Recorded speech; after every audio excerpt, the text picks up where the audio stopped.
ஆதி துணை ஆதியே துணை ஆதியை அறிய குருவே துணை. மரளி கைதீண்டா சாலை ஆண்டவர்கள் மெய்மதம் மெய்மன ஞானம். விட்டதோர் தேகம் தொட்டதோர் ஜீவன் விண்ணும் மண்ணென்றறிந்திடே விண்ணவனாலே தேகபந்தமும் விடுபட்டு ஓடும் துறவரம். எல்லோருக்கும் நமஸ்காரம். விரிபுவன வேதமாமறைகளின் அதிகாரண செழுங்கலை கருவூலத்து ஆண்டவர்கள் திருவாயுரை விரிப்பு. இந்த மெய்ப்பாதை வேறு வேதம் ஆசான் திருமேனி வேதத்தை ஓதினாலே புண்ணியம் வேதங்கள் பூராவும் தித்திக்குது. திருமறை குரு பெருமான் திருமறை குரு தீன் திருமேனியர் வேத ஏட்டில் எழுதியுள்ளதை படிப்பதன் பயன் இறைவனை காண்பதுதான். தலைவன் தன்னை அறிந்தவனே குலத்தோன் என்று திருவேதம் உமக்கு உரைக்கச் சொன்னது எம்மை என்ற நமது தெய்வம் அவர்களின் உத்தரவின்படி நமது தெய்வம் அவர்கள் அந்த வேத தெய்வ ஆதீன பெட்டகமாகிய தேவ ரகசிய கஜானாவிலிருந்து நமக்கு அந்த அருளர்ஷிப்புக்களை அந்த பெட்டகத்திலிருந்து, எந்த பெட்டகத்திலிருந்து? வேத தெய்வ ஆதீன பெட்டகமாகிய தேவ ரகசிய கஜானாவிலிருந்து நமக்கு எடுத்து என்றென்றும் அந்த அருளர்ஷிப்புக்களை வழங்கி கொண்டே இருக்கின்றார்கள். இது திருவருட்குறள் 321வது திருவாக்கியத்தின் தீர்ப்பு அல்லவா? அதன்படி நமக்கு அந்த தெய்வ ஆதீன பெட்டகமாக அந்த திருவேதம் திருமறை குருபெருமானாக வேதம் ஆசான் திருமேனியாக என்றைக்கும் அவர்கள் அந்த கஜானாவாக இந்த பரிசுத்த ஆவியாக அந்த நாவாக அவங்க எப்பவும் விளங்கி கொண்டு இருக்கின்றார்கள். அப்போது அந்த வேதமாமறையிலிருந்து யமனை வென்ற திருமறை, யமனை வென்ற திருமறை என்ற தலைப்பில் வேத வாசகங்களை ஒவ்வொன்றாக படித்து தரிசனை செய்து வருகிறோம். அப்போது யமனை வென்றது எது என்றால் அந்த திருமறை, அந்த ஆயுதமாகிய அந்த திருமறையின் சிறப்புகள். அப்போது அந்த பகுதியில் நமக்கு இன்றைக்கு நான் எடுத்துக்கொண்ட திருவாக்கியம் நம்முடைய திருமெஞ்ஞான குரல் இந்த பதிவிற்காக நான் எடுத்துக்கொண்ட அந்த யமனை வென்ற திருமறையின் சிறப்பிற்காக இந்த பதிவில் நான் எடுத்துக்கொண்ட திருவாக்கியம் நம்முடைய சாகாக்கலை கிரந்தம் திருமெஞ்ஞான குரல் 2வது திருவாக்கியம் சாகாக்கலை கிரந்தம் என்ற பகுதியிலிருந்து ஒரு பத்தியினை எடுத்துக்கொண்டேன். அந்த பத்தி மிகப்பெரியதாக இருக்கிறது. அதில் குறிப்பிட்ட பகுதியினை நம்ம எடுத்து படித்து முதல்ல தரிசனை செய்யலாம். பிரம்மோதய மெய்வழிச்சாலை ஆண்டவர்கள் திருவாக்கியம். சாதிகளின் கர்த்தாவே. திருமெஞ்ஞான குரல் திருவாக்கியம் எண் 2 பக்கம் 17. சதுர்யுகத்திற்கும் சர்வ வேதத்திற்கும் இது ஒரு மகுட முகூர்த்த காலமானதால் கலிக்கடையில் இதை உங்கள் காதில் மாட்டி வைக்கிறோம். யமன் எதற்கு அஞ்சுவான்? இவன் செய்கிற தான தர்மத்திற்கா? பெண்டு பிள்ளை உறவினர்கள் ஏராளமாக இருக்கிறார்கள் என்பதற்கா? அல்லது பணக்காரனாக மதிப்புடையவனாக இருக்கிறான் என்பதற்கா அவன் அஞ்சுவான்? இப்படி எதற்கும் அஞ்சாத யமனை எப்படி தடுப்பது? ஈசனுடைய முகம் ஒன்றுக்குத்தான் அவன் அஞ்சுவான். தீட்சைகள் பெற்றிருக்கிறார்களே என்றும் அஞ்ச மாட்டான். அவன்தான் எல்லா தீட்சைகளும் தெரிஞ்சவனாச்சே. எல்லாம் தெரிந்த யமனை வேஷம் போட்டா ஏமாற்ற முடியும் என்று இறைவன் திருவாய் மலர்ந்து அருளி உள்ளார்கள்.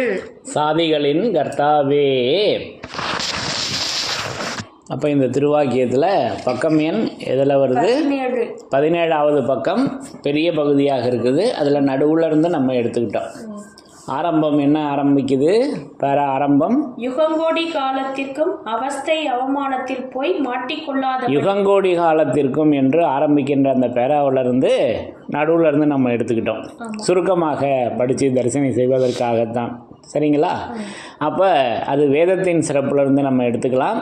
அப்போது சதுர்யுகத்திற்கும் சர்வ வேதத்திற்கும் இது ஒரு மகுட முகூர்த்த காலமானதால் இக்கலிக்கடையில் இதை உங்கள் காதில் மாட்டி வைத்திருக்கிறோம்.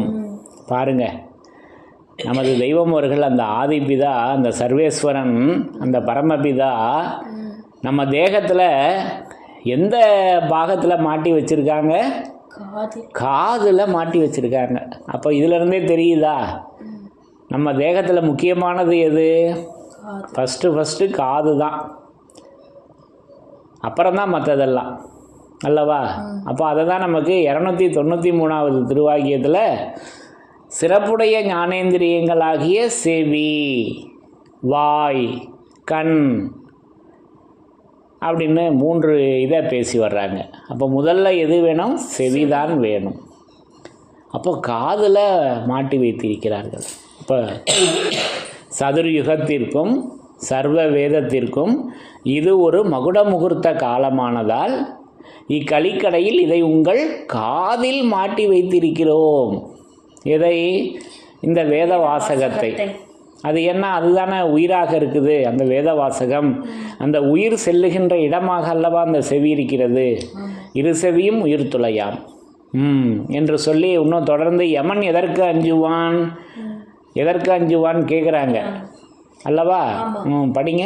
யமன் எதற்கு அஞ்சுவான்? யமன் எதற்கு அஞ்சுவான்? அந்த யமன் எதற்கு பயப்படுவான்? இவன் செய்கிற தான தர்மத்திற்கா? நம்ம செய்கிறமே தான தர்மம் என்று வெளி உலகத்தில் சோறாக்கி போடுறது, கோயில்களில் அன்னதானம் பண்ணுறது, எல்லா கோயில்களும் இது அடக்கம். எல்லா கோயில்கள்லையும் உலகத்தில் உள்ள அனைத்து கோயில்களில் செய்கிற தான தர்மமும் இதில் அடக்கம். அப்போ அதுக்காக யமன் அஞ்சிட போகிறானா? இல்லை, அது வேறு இது வேறு. அது பசியை நீக்குவதற்காக கொடுப்பது, அதை விளங்கி செய்யணும் அல்லவா? பெண்டு பிள்ளை உறவினர்கள் ஏராளமாக இருக்கிறார்கள் என்பதற்கா? அப்போ ஒரு ஊரில் பார்த்தோம்னாக்கா ஒரு குறிப்பிட்ட சமூகம் நிறைய மாசு இருப்பாங்க, கூட்டமாக இருப்பாங்க. பெண்டு பிள்ளைகள் உறவினர்கள் கூட்டம். ஓ, இவங்க பெருங்கூட்டமாக இருக்காங்களே அப்படின்னு அந்த ஆள் ஒதுங்கிடுவானா யமன்னு? இல்லை. ஏன்னா ஒவ்வொருத்தருக்குள்ளேயும் இருக்கான்னு தெய்வம் அவங்க சொல்லிட்டாங்களே, உன்னுள்ளேயே இருக்கான்னு சொல்லிட்டாங்களே அல்லவா? இதெல்லாம் படித்து தரிசனம் செய்திருக்கிறோம் அல்லவா? அல்லது பணக்காரனாக மதிப்புடையவனாக இருக்கிறான் என்பதற்கா? பணக்காரனாக மதிப்புடையவனாக நம்ம இருக்கிறோன்றதுக்காகவா யமன் பயப்படுவான்? அவங்கிட்ட இதெல்லாம் செல்லாதுங்க. அவன் இதுக்கெல்லாம் பயப்படவே மாட்டான். யாரு? யமன். அப்போ எதுக்கு தாங்க பயப்படுவான் இருந்தாலு? இப்படி எதற்கும் அஞ்சாத யமனை எப்படி தடுப்பது? இப்படி எதற்கும் அஞ்சாத யமனை எப்படி தடுப்பது? அப்போ அவனை எப்படி தடுத்து நிறுத்துவது? தெய்வம் அவங்க கேட்குறாங்க. கேட்டு அதற்கான எழில் சிந்தும் விடையினை படிக்கிறாங்க, சொல்லி வர்றாங்க. ஈசனுடைய முகம் ஒன்றுக்குத்தான் அவன் அஞ்சுவான். ஈசனுடைய முகம் ஒன்றுக்குத்தான் யமன் அஞ்சுவான். அதுதாங்க அந்த எழில் சிந்தும் விடை. அப்போ எதற்கு அஞ்சுவான்? ஈசனுடைய முகம் ஒன்றுக்குத்தான் அஞ்சுவான். எதற்கு யமன் அஞ்சுவான்னு கேட்டுட்டு பதில் என்ன சொல்றாங்க? ஈசனுடைய முகம் ஒன்றுக்குத்தான் யமன் அஞ்சுவான் என்று நேரா பதில் சொல்லிட்டாங்க. அப்போ இறைவனுடைய முகம், அப்போ இறைவன் தான் அரூபமாச்சே. அப்போ நமது தெய்வம் அவர்கள் அப்போ தூளத்திருமேனி தாங்கி வர்றாங்க. அந்த இறைவனே தூளத்திருமேனி தாங்கி வந்து அந்த திருமுகத்தில் அவங்க தூளத்திருமேனியாக விளங்கினார்கள். இன்றைக்கு எங்கே அந்த திருமுகம் வேணும் அல்லவா? இன்றைக்கும் அந்த யமனனுகா செயல் நடந்து கொண்டிருக்கல்லவா? அப்போ அந்த முகத்துக்கு தானே யமன் அஞ்சுகிறான். அப்போ அந்த முகம் எப்படி இருக்குன்னு நமக்கு தெரியணும் அல்லவா? அப்போ அந்த முகம் அப்போ இது வேதமாமறைகளில் பேசி வர்றாங்க. அப்போது இது வேதத்தின் சிறப்பாக நமக்கு எடுத்து வைத்திருக்கிறார்கள். அப்போ இதை நம்ம ஏற்கனவே வேதத்தின் சிறப்பாக நமக்கு எடுத்து வச்சுருக்காங்க. அப்போ அதை நம்ம எப்படி ஏற்கனவே வேதத்தின் சிறப்பாக அந்த ஈசனுடைய முகம் எப்படி இருக்கிறது என்பதை தரிசனம் செய்திருக்கிறோம் அல்லவா? அதை எடுத்து ஞாபகப்படுத்தி பார்க்குறப்ப ஆதிமை உதயபூரண வேதாந்த நூலுக்கு நூன்முகம். என்னது? நூன்முகம். ஆதிமை உதயபூரண வேதாந்த நூலுக்கு நூன்முகம் கேட்டபோது ஆண்டவர்கள் நீதி எனும் பொருளான என்ற செய்யுள்தான் முகப்பு. அதற்கு முகப்பு ஆதிமை உதயபூரண வேதாந்தம் என்ற தலைப்பு வாசகம். இதை நம்ம ஏற்கனவே படித்து தரிசனம் செய்திருக்கிறோம் அல்லவா? அப்போது அந்த முகம், அந்த ஈசனுடைய முகம், நமது தெய்வம் அவர்களினுடைய அந்த திருமுகம் எப்படி இருக்கிறது என்றால் அது நூலாக இருக்குதுங்க. இப்போ தெரியுதா தெய்வம் அவர்களின் திருமுகம்? அவர்கள் வேத நூலாக விளங்கி கொண்டிருக்கின்றார்கள். நூன்முகம், அந்த நூலாக அல்லவா அந்த திருமுகம் விளங்கி கொண்டிருக்கிறது.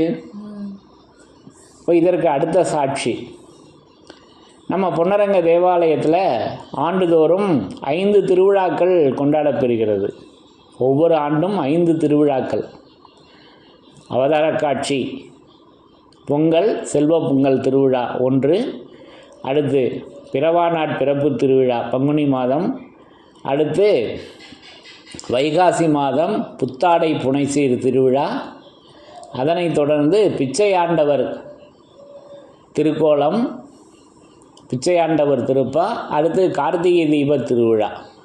5 திருவிழா வருது அல்லவா? இந்த 5 திருவிழாவுக்கும் அழைப்புதல் சமர்ப்பிக்கிறாங்க ஆலயத்தில். அப்போ அதற்கு என்ன பேர், நாமம் கொடுக்குறாங்க? திருவிழா திருமுகம் சமர்ப்பித்தல். அந்த அழைப்பு விடுக்கிறாங்க. இன்ன தேதியில் இத்தனை மணிக்கு இந்த தமிழ் மாதம், இந்த மெய்வழி ஆண்டு, சத்திய தலையுக ஆண்டு, இந்த ஆண்டு, இந்த மெய்வழி மாதம், இந்த தமிழ் மாதம், இத்தனாம் தேதி இத்தனை மணிக்கு நடைபெற இருக்கிறது. ஆருயிர் பிறவியர் அனைவருக்கும் அறிவிக்கவும் என்று சபைக்கரசர் அண்ணா அவங்க அழைப்பு விடுக்கிறாங்க அல்லவா? இப்போ தெய்வமர்கள் தூள திருமேனியில் இருந்த காலத்திலையும் இந்த நடைமுறை இருந்தது. எல்லாருக்கும் அழைப்பு விடுப்பாங்க, தபால் மூலமாக அழைப்பு விடுப்பாங்க. இன்றைக்கும் அது நடந்து கொண்டிருக்கிறது அல்லவா? அப்போ அதற்கு என்ன நாமம் கொடுக்குறாங்க? திருவிழா திருமுகம். திருமுகம், திருவிழா திருமுகம். அப்போ திருமுகம் என்றதும் நமக்கு முகம்னதும் நமக்கு அவர்களுடைய தூள திருமேனி. அப்போ அதுவாக வரைஞ்சிருக்குது அங்கே. அவர்கள் அந்த தூள திருமேனியிலிருந்து வெளியாகி அந்த வாக்கு, அந்த மௌனதாரை, அதல்லவா அங்கே வரைந்திருக்கு. அப்போ அதல்லவா நமக்கு நாமமாக அது இப்போ நடைமுறையிலையும் எடுத்து வச்சுருக்காங்களே. அப்போ அதை தானே இங்கே திருவிழா இது திருவருட்குரலில் பேசி வர்றாங்க. அப்போ அது நூன்முகம், அதல்லவா அது முகப்பாக இருக்குது. ஆக இப்படி நான் அந்த முகத்தினை, அது ஈசனுடைய முகத்தினை இப்படி நான் வேத நூலாக நான் தரிசனம் செய்கிறேன். அப்போ அந்த யமன் எதற்கு அஞ்சுவான் என்றால் அந்த ஈசனுடைய முகம் ஒன்றுக்குத்தான் யமன் அஞ்சி விலகுவான்.